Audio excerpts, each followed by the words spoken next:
Assalamu alaikum wa rahmatullahi ta'ala wa barakatuh. I hope you spend a good day today and I hope you are doing great. So I have just made this video just to share with you some notions and general aspects about parsing grammar. We can say grammar parsing. Specifically, we call it in the Moroccan universities grammar semester 3, which is more concerned with the parsing of parts of speech, sentences, phrases, and clauses. And this video is targeting those people who are more concerned with grammar S3, or you can say grammar parsing.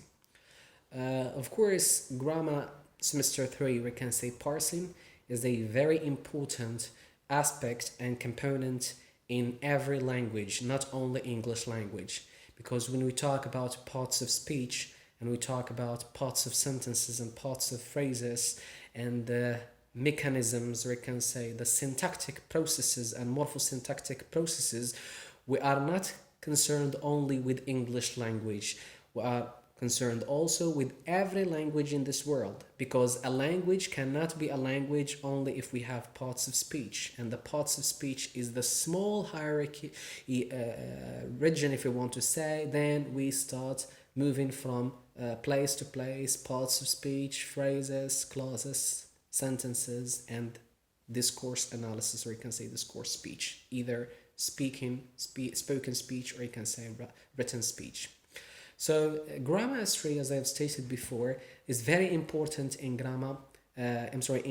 English language, because I'm going to specify English language because it is my specialization. So I am more concerned with it. So the question here, why grammar S3 and why it is very important? I'm not talking about a module now, but I'm talking about a very important aspect that will help you in S5, in S6 if you choose linguistics option. And of course, in master degree, there is a master degree in Marrakesh. They are focusing on this aspect, which is grammar S3 and the basics of it. So the question here in this video that I want to answer is, how can I be an expert in grammar S3, or I can say grammar parsing? Okay, so the first answer is to learn the basics. So how can we learn the basics? Of course, so to learn the basics means to learn parts of speech. So parts of speech are very important to analyze phrases, clauses, and sentences. And I guarantee you that if you master parts of speech, or sometimes we call them in some books lexical categories, it is a modern name, I guarantee you that the phrases and the clauses and the sentences, even texts, they will be very, very easy for you to analyze. I mean syntactically analysis. So first step is to learn the parts of speech. And as you know that there are just 8 categories of parts of speech in English language. Of course, we can find more in Arabic language or in other languages. This is the first one. Second thing, you need to be a researcher. So how can you be a researcher? Of course. So to search means to learn new things. So you need, first of all, when you learn the basics, you need to learn I+1, as Mr. Krashen stated. You need to learn parts of speech, then move to the phrases and clauses and sentences. And don't only rely on the hard copy of the professors in the university, because it is limited, if you want to say. They are going to give you just the basics, I mean the general basics of grammar parsing, because it is a C.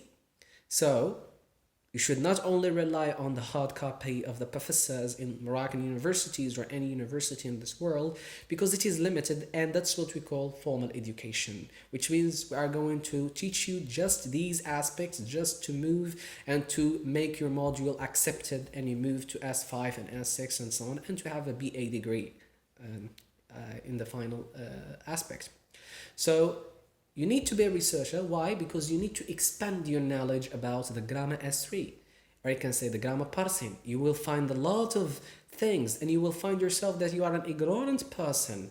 There's things that they teach you is only the basics. It is only a very small scope, an introduction to grammar parsing. If we go to Wikipedia, as a general source, even there are some mistakes, you will find that there are a lot of names about one clause. For example, the noun clause can be called argument clause, can be called content clause. So just the names, we can say the synonyms of the noun clause, it has a lot. We have the that clause, so all of them are noun clauses. So how can we differentiate these things? As I have stated before, to search. You can read a lot of books. There is a great book which is called Student's Introduction to Grammar. It's a very important book that discusses with you all the general aspects of grammar parsing as an introduction. But this one is a general introduction, of course. 3. So if you want to be an expert in grammar parsing, you need to analyze texts, of course. When you find yourself that you reach a great level and a diligent level, of course, then you can move to small texts. I'm not requiring you to move to long text, I mean literary texts and so on and so forth, but just to analyze a text that contains 8 lines, or you can say 7 lines, and you analyze them in 4 dimensions. First of all, to analyze the parts of speech, form and function. Second one, phrase, form and function. Clauses, form and function. And sentences, form and function. And then you can make a conclusion about the analysis of this speech. This is only syntactic analysis, as I have stated before, because we call it grammar parsing. So when you find yourself that you become a perfect person in analyzing sentences and you are satisfied for your level, and you should not be satisfied, you need to search a lot, of course. So then you can move to difficult texts. What I mean by difficult texts? Of course, first of all, they should be long. For example, contains 20 lines, 30 lines, and you analyze them into the 4 aspects that I tell you. And no worries, you can make mistakes because this is a process of learning. If you make mistakes, you'll learn. If you don't make mistakes, you are not going to learn. So when you find yourself developing a lot of mechanisms of parsing, you will find yourself have a vision about how to parse. You are going to read a novel, or you can say a specific paper, you can say any text, and you are using your critical thinking of analysis of grammar. You are going to find that this is a preposition, this is a verb, this is a catenative verb, this is a lexical verb, and so on and so forth. And when you find yourself developing a good, you can say, stage of grammar analysis, then you can move to grammar, which means linguistics dimension, with literature. Because as we know that I can give you a literary text that contains very difficult words, and you don't know which word you can find. For example, transcendentalist. Is this a noun? Is this a verb? Is this an adjective? Because the word has no meaning, okay? And it is the first time you encounter it.